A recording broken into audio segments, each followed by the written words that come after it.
How to fix tablet UI triggered on desktop after installing Windows 10 KB4557957 for May 2020 update. Here are some tips that would help you with tablet UI triggered on desktop after installing Windows 10 KB4557957 for May 2020 update. 1.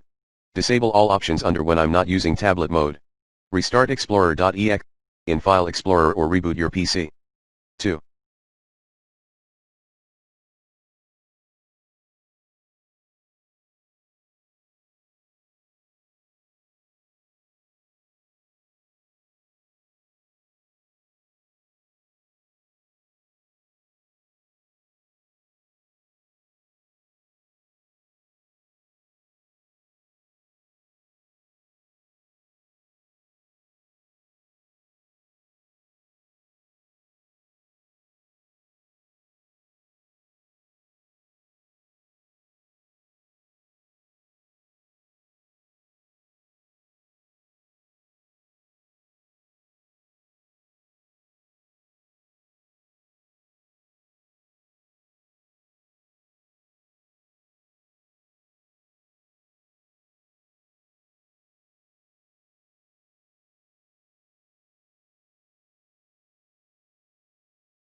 Block, then remove the problematic KB4557957.